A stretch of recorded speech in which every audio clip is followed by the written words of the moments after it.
See, at lot of places, it may be required for me to execute the same set of tasks in a repeated fashion. Like as we were discussing, every row, look at the value. If it is greater than 100, highlight with this color. So it's not done once, it's a repeated set of activity for every data. Right? So those are what are executed through the concept of loops. Something executed more than once, some set of activities executed more than once, can very well be handled through the loops. Right? So there are many different constructs for loops, but one simple construct which you can, if you understand one simple construct, it can solve a lot of problems. That construct is typically called as for loop. Right? So what it does is, it will actually instruct the system to execute some task n number of times. Right? So I'll give a basic example of the for loop. Then we'll go into our data-based examples for the for loop. Now let's say, I'll call it as sub using for loop. Right? Let's say I'm in some sheet, some other sheet. In all these locations, in this entire area, I want to fill 1.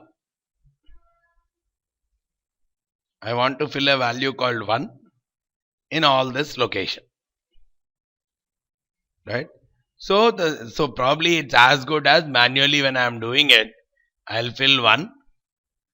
And probably I have to, if I don't, assuming that there is no drag feature, I have to fill 1 here, which means the same activity I have to do so many times.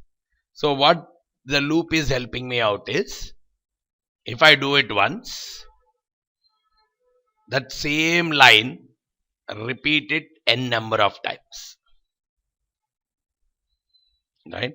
Now, I'll simply say, right, dim I as integer. I define some I as integer, where I am saying,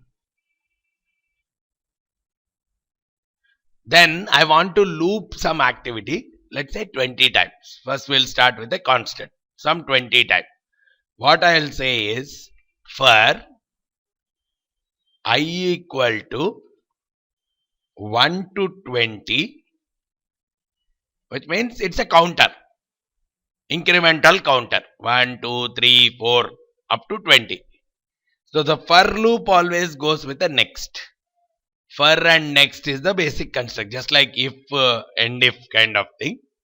For and next is the construct. So whatever you write in between the for and next, the system loops those many times. That 1 to 20. So 1, 2, 3, 4. It's like a counter. 1, execute this. Whatever is in between for and next is executed these many times. Right? I will simply say cells I comma 1 is equal to 1.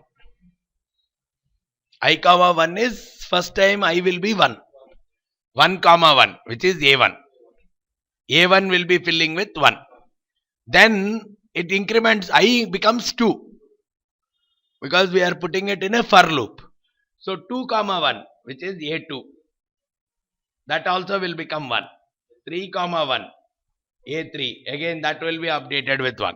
So with just this one single line, you will observe that A1 to A20, it will be updated with 1s. A1 to A20 is updated with 1. Now probably, no, I say I am not saying 1, I am saying I. Then what should it update with? I is more like 1, 2, 3, 4 and so on. Now you see, no formula used, nothing here. It's a loop. Right? Because at this step, first initially I is 1. So I comma 1 means 1 comma 1 equal to I means 1. Now it has come to next. Next means the next number for I. 2. So, okay, it is not still more than 20. So what it will come is, it will come inside. Cells 2 comma 1 is equal to 2. Which means A2 will become 2. Next. Again 3. It will do up to 20. The moment it touches 20, it will exit the for loop. It will not be there in the for loop. As long as it is less than or equal to 20, it will execute what is there in the for loop. Getting it? Now similarly, so this is where integer will be very much helpful. Defining a variable will be very much helpful in this kind of a case also. Now I'll define one more thing, saying dim j as another integer. So here I'll say for I equal to 1 to 20, j equal to 1 to 20, okay, 1 to 15,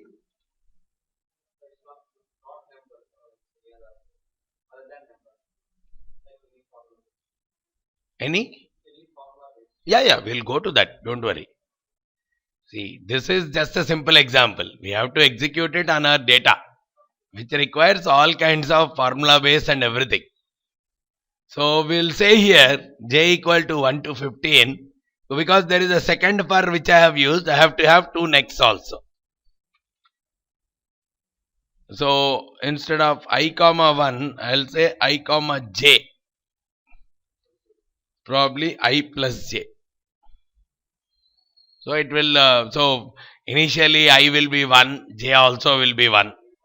After that j will become 2, 3, 4, all that stuff. Now if you see,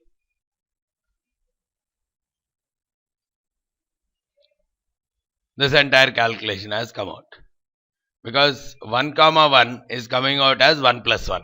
1 comma 2, 1 plus 2. 1 comma 3, 1 plus 3. 4 comma 1, 4 plus 1.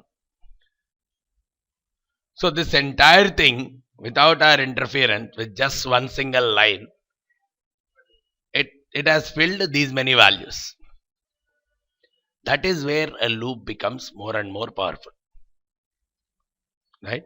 Now, just to add up to our earlier this color code, now I'll put the loop. Probably I'll put the loop and I'll take some rest, because it has to execute those many times. Right? Okay. So I will come here. This is our active sheet. This is our active sheet. Okay, first thing is I have to find out the player count. So I'll use that same DNB, that same code I am using. I am writing the for loop on the top of this.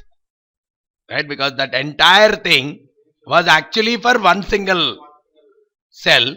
Now I have to do it for all, whatever the number of player counts that are there. I have to do it for that entire stuff. Okay. To make things better, let me do it.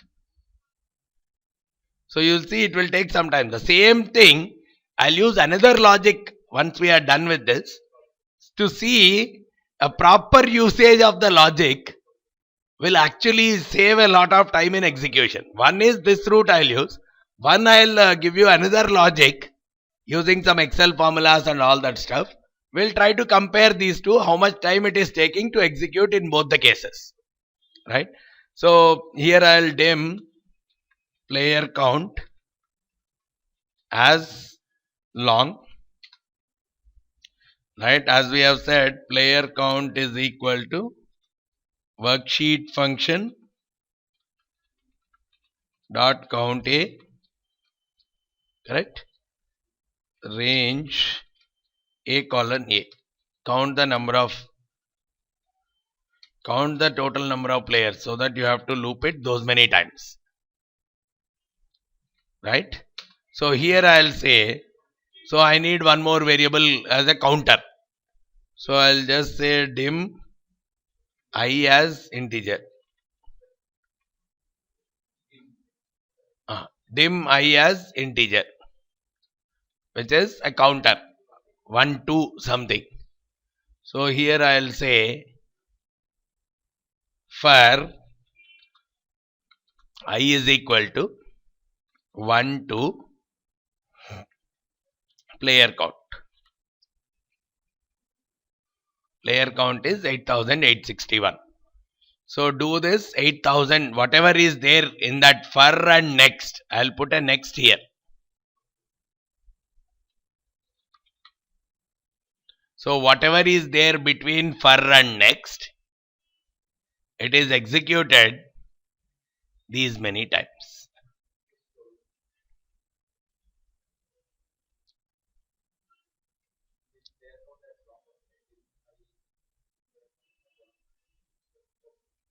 Right? So I am simply saying I equal to 1 to player count, 1 to 8,861. Earlier we were doing it on one single cell. Now I want to do it on all. Now there is nothing called active cell, to be clear. There is nothing called active cell now. So if I have to make it active cell for I equal to 1 to player count, I'll say cells I comma 2 dot select. Then it will become an active cell, because it's in a loop, right? So the next cell will become the active cell.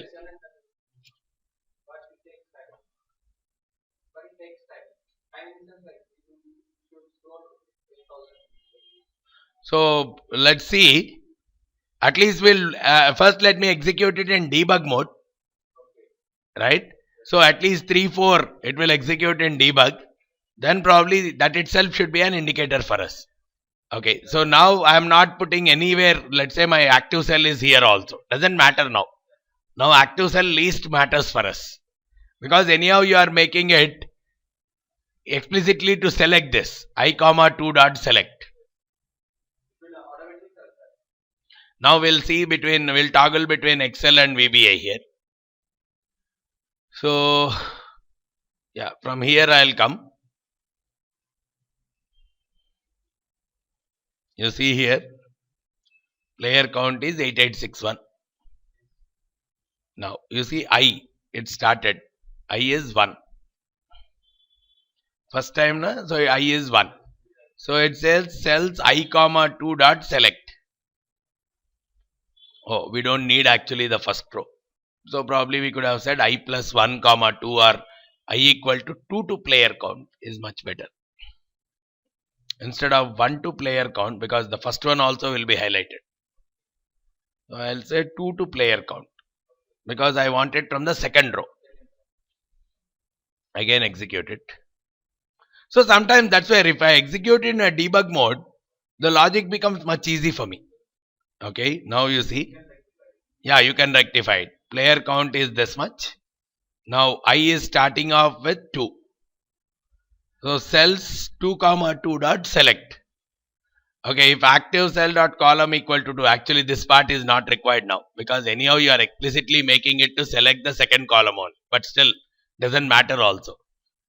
But yeah, it will occupy some space unnecessarily. If active cell dot value equal to DNB, okay, it is not equal to DNB. So it is now checking if it is greater than 100. Even that is not greater than 100. Now it is checking greater than or equal to 50. Yes, that it is greater than or equal to 50. So that's where it is selecting that entire row. It's applying an yellow color. So it has come out of this. So next it is going to the next. So when it come to next, you see I has automatically become 3. Now this is selecting this one. Now you see it has again executed. No, F8. F8 is you loop inside. I mean, you go step by step. Now the next I has become 4 now. So it goes up to 8861 like this.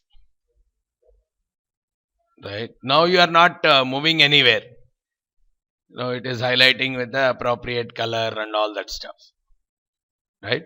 Okay. Now let me exit out of this. Remove the loop. And just to execute it now. So see earlier, so we can actually do step by step also. See now earlier whatever we did, we have just added a loop on the top of that. Right now, let's say I forget about this and I just run it. You see how much time it takes.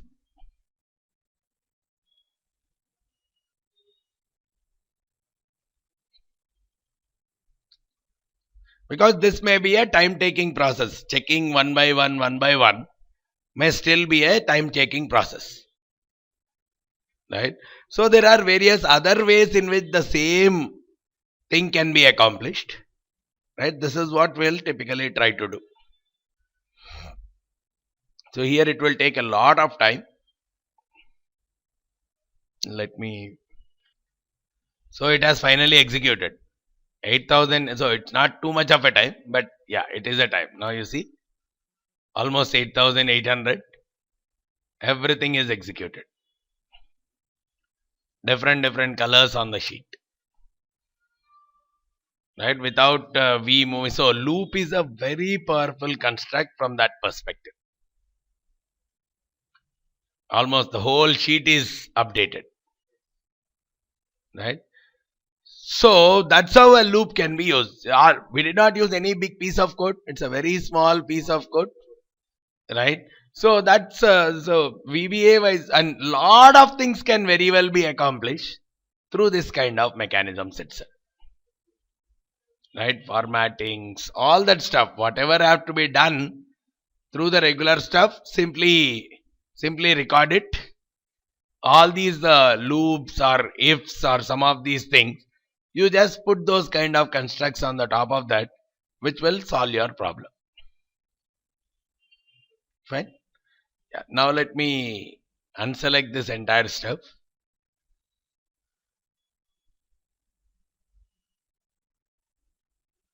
This is your original data. But so I mean, even if you are not comfortable using the best optimal solution, any solution also you are thinking of, it will execute. But sometimes what happens is the time taking, because it's only 8,000 records, it may have taken that much of time. But if there are 80,000 records, it may have taken even more, a bigger time. So in those cases, we have to be slightly thinking through the logic. Now, the logic which I have actually thought of when you said this kind of a situation is slightly different. It's only a logic difference, nothing much. I thought I'll sort this data. First, I'll sort the data on the runs.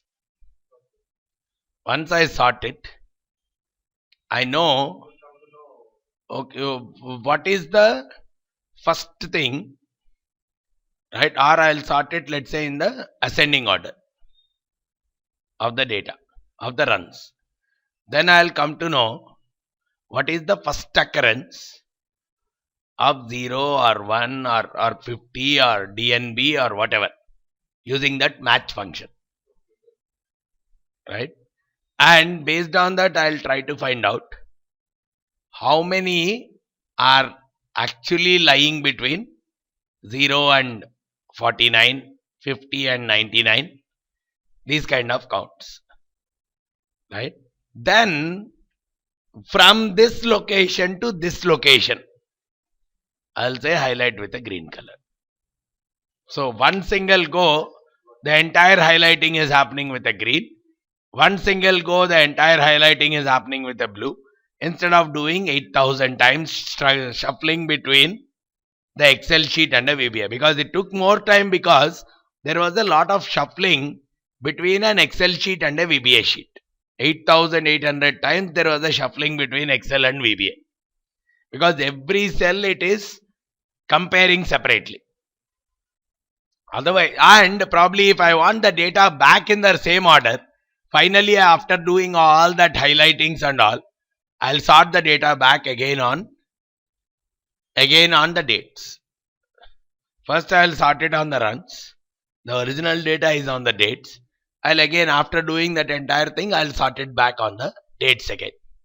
That will execute much faster. Probably we can see that logic also. See, the more and more we practice, the more and more we'll get a hold on this. At the end, it's the usage of these constructs which will bring the perfection in the usage. Right? So now, as I said, the logic wise, I'll sort the data. Let's think through the steps. I'll sort the data on the runs in the ascending order. I'll find out the first occurrence of probably 0, 50, 100 and DNB. All.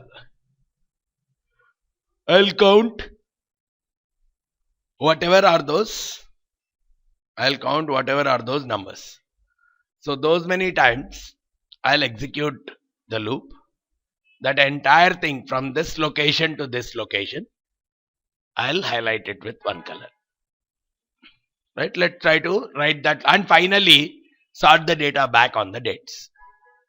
Right? So I'll write a pseudo logic first and then we'll write the prime logic.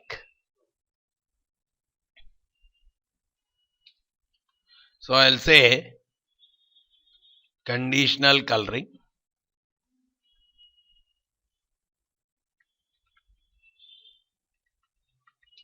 Right? For which I am simply saying logic wise, right? Sort the data in the ascending. So trying to think through the logic is simpler. In the ascending order of runs. Right? Identify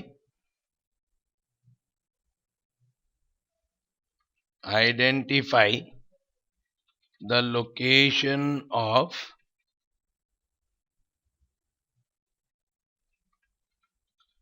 first 0.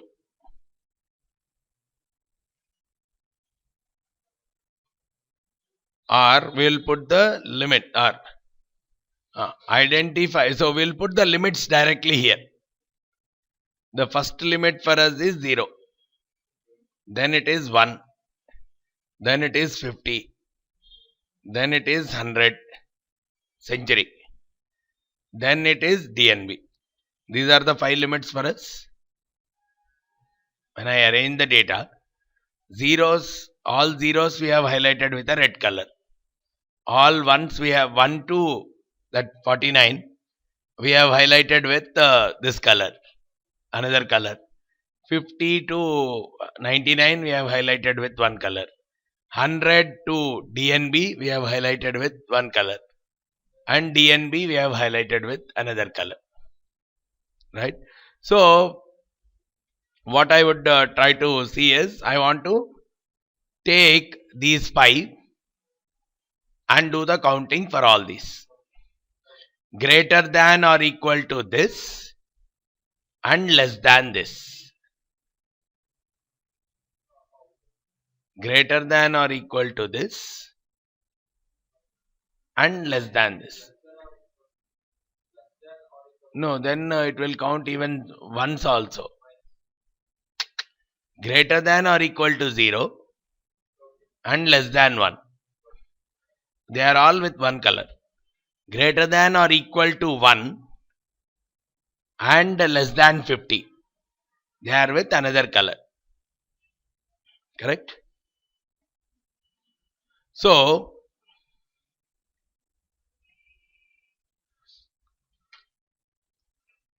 what I will do is,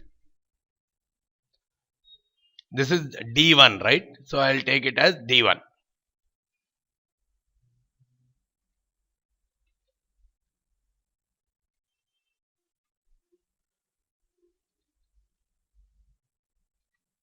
Identify first. Let's write the pseudo logic, then we'll come to it. Identify the location of the first 0, then count how many such occurrences are there. Count how many such occurrences, zeros are of the first element of that range, whether it is DNB or whatever it is. So then count how many such occurrences are there. Then I am saying starting from first occurrence to the total number of occurrences,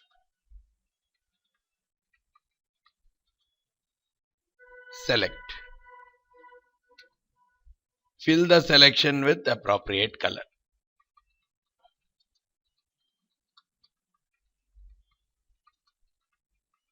This is what I would do as a loop, right? Now, for this, first thing, and probably sort back the data in the ascending order of dates. This is what is my logic. Okay, so that's where we'll do step by step.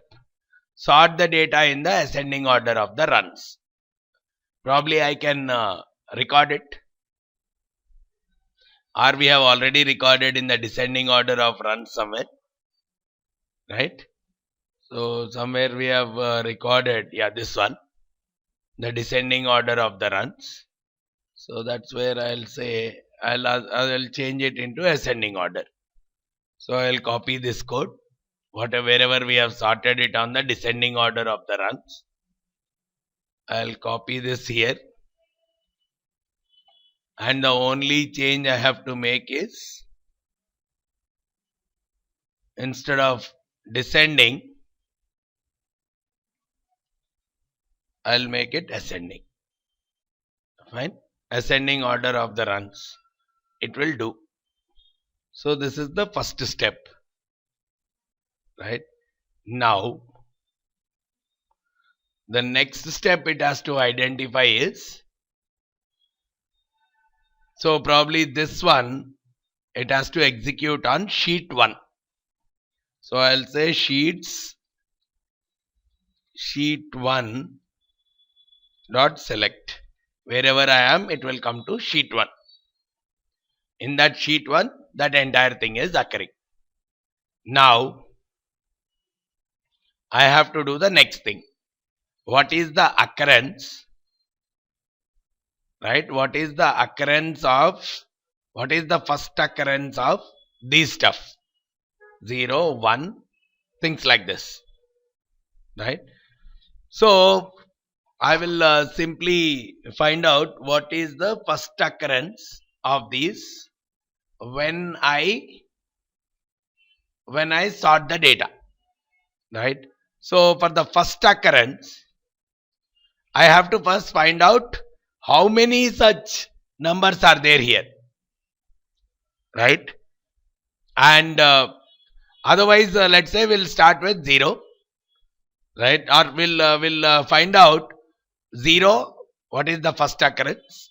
1, what is the first occurrence? So the first occurrences is what we'll define as some variables, right? So I'll define dim first occurrence as integer, right? Dim first occurrence as integer, or probably first occurrence 0, because for each of them we have a different color. Dim first occurrence 1 as another integer. Dim sorry, first occurrence 50 as another integer.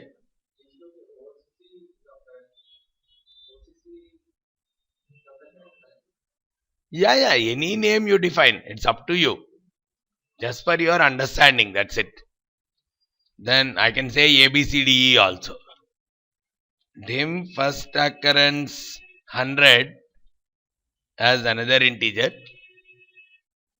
Dim first occurrence DNB as another integer.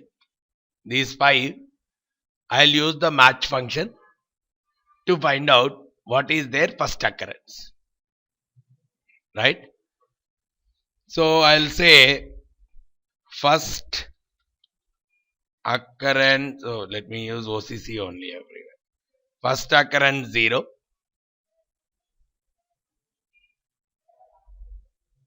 Right? First occurrence 0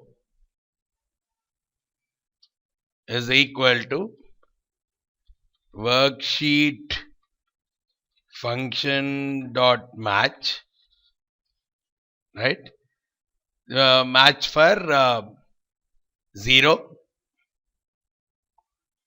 a cell number called 0 in the entire B column. So I'll say range B colon B, comma 0, exact match. Similarly, I'll do it for all the occurrences. So I'll say first occurrence 1. I'll copy the same.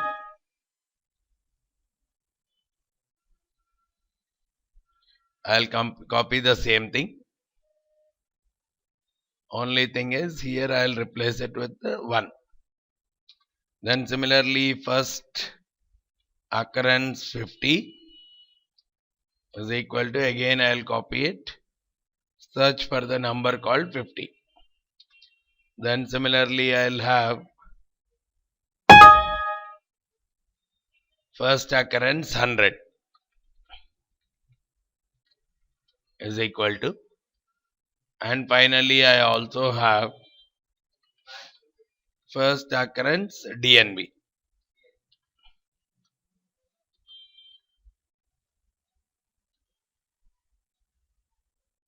Right, instead of, here I have to put it as 100 and this is DNB.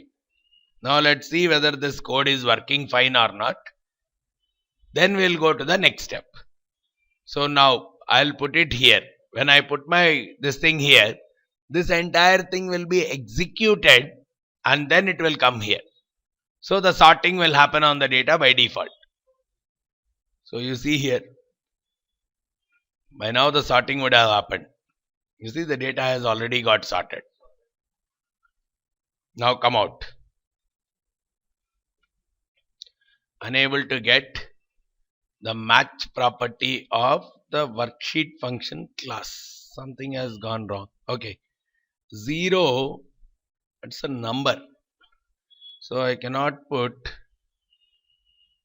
I think 0 cannot be in quotes. I think that's the problem. Let's see. Because it's a number, I cannot give it in quote.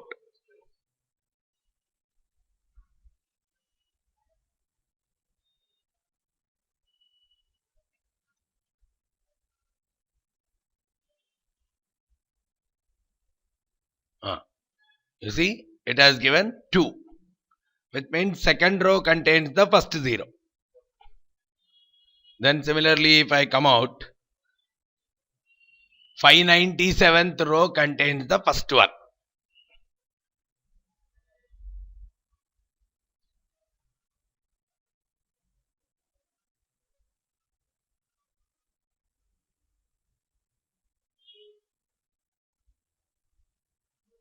.597th row will contain the first one. Like that. Right? So similarly here also make it as, remove these quotes. This is your 50. 100, right? DNB. DNB should be in quotes itself because DNB is a text. Now if you see this, yeah, again continue this. So the first 50 is in 5647th row. 6543rd row is 100. And DNB is 6747th row. Right? Now what I will do is, I'll put a for loop. A simple for loop which says for some I equal to first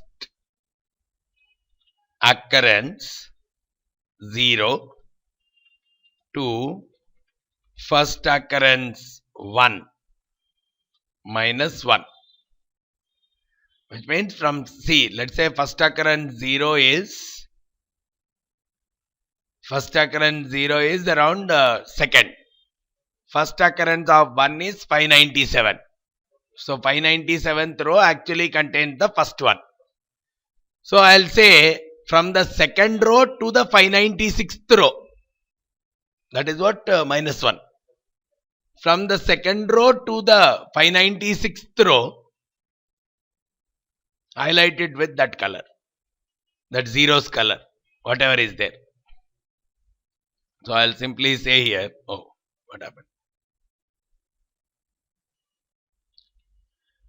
Oh.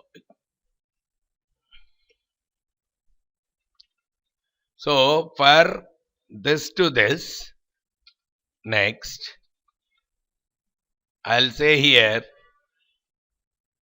right, for this much to this much, for first occurrence thing to first occurrence this much, I'll say cells are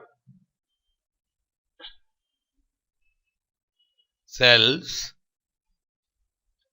I comma 1 dot select and then paste it with that same color, right?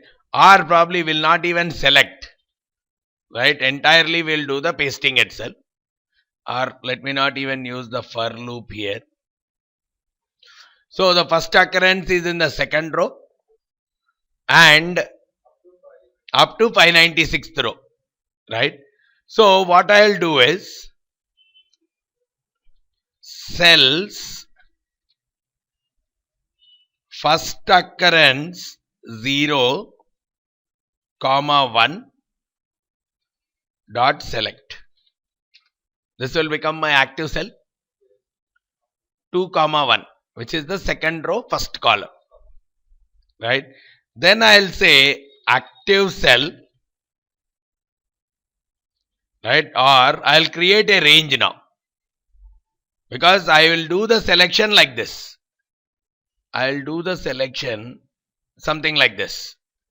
This entire selection I'll make, and in this entire selection I'll fill it with the red color. So this selection how can I make? I am creating, that is a range for me. So I am saying range active cell, start from the active cell to active cell dot offset.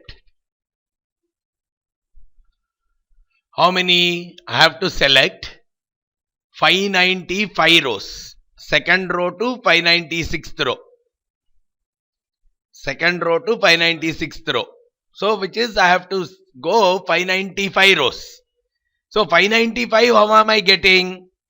First occurrence 1 minus first occurrence 0. This is what is 595. Those many rows down, right? 59, but I have to go only 594 rows down. 2 to 596. Only 594 down. So I'll even put minus 1 because this subtraction will give me 595 rows down. So I'll put it as 594. So this, and probably 10 columns to the right, because my data is there up to k column. 10 columns to the right. So that range, I'll say select. Now we have that that color funda, right? So whatever was that color, 0 ka color, we said it is black. It is red. Okay. 0's color is red. So with selection, this one, whatever has been selected, on that selection, put this. So in one single go, the whole coloring will happen for at least red. For red color, in one single go, the whole thing is occurring. Right? Now the same thing I'll have to do for all the 5. Right? Yeah, this I'll copy this stuff. So here what change I'll do? First occurrence 1, 1. Here from first occurrence 50 minus first occurrence 1. Select, and probably some other color. Yeah, I'll change some, I'll write some other color, whatever it is, whatever it shows. Okay, some other color. So it should show the difference. Right, this is the second one. Oh, I have to do it here inside. The third one again. Right, first occurrence 50. Here 100 minus 50. Right, and probably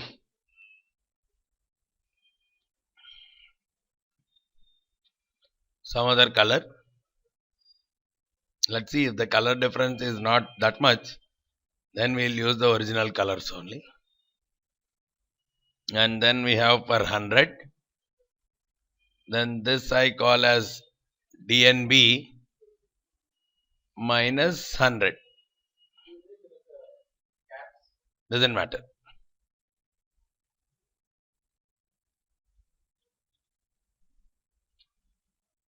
Okay. And then, yeah, active cell, here I need to do for first occurrence DNB. Now active cell, here the total counting minus this is much better, because there is nothing more. Right, so player count also is one more thing which I require here. So I'll even put dim player count as integer.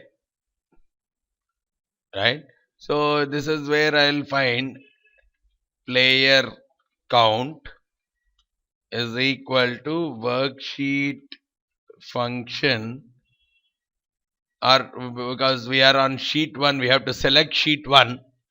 So after I select sheet 1 only, I'll put that, because I want to do the counting of the players on the sheet 1.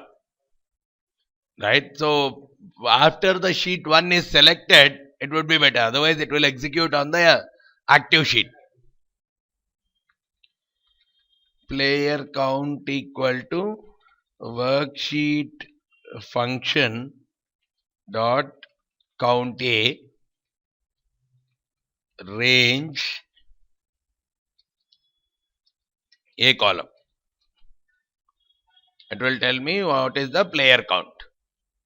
So that's where what I'll do here is, instead of first occurrence 1 here, I'll say player count minus the first occurrence DNB. That's it. And probably here I'll put another color. Right, some other color, all different colors. And now finally I have to even sort the data back on the dates, because that was my original data, right? So what I'll do is the same sorting stuff I'll take on the dates. So what I'll do is, instead of B column here, the sorting has to happen on the K column. Instead of B column, I'll do the sorting on the K column, ascending order sort itself. So that's it. Now let's try this logic.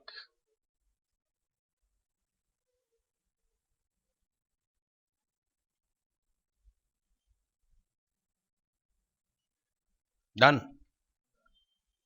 You see the quickness in which it has executed? Again, the same way it has executed the colors and all.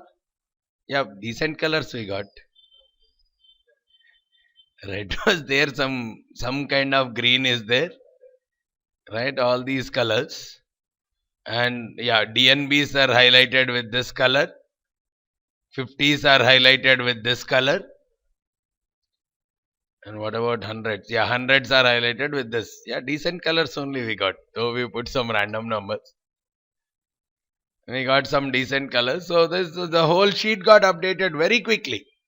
And that we did not even update the whole row and all also, because we have put that offset. Offset is very powerful from that perspective also. Right? From where to where select. You see the difference in the time it has taken to execute? Hardly here 4-5 steps. Just a split second. Whereas there it has moved to and fro, so it has taken so much of time to execute. Getting it? So this is how we can use these loops to actually do some kind of task on our data. Everywhere. In share prices, yeah, something gone up, something gone down. Actually, I track my market totally through this only. My entire market, and I'll show you that file also. That is completely through macros. So you can think of all kinds of possible business applications through this route. The more you get comfortable using the loops, if, right, and some basic Excel functions in VBA like match, count, count A, count if, right, and offset, some kind of stuff. You need to think through the business logic. That's it. Now your data again got sorted back also on the dates also, which is a more better stuff to look at.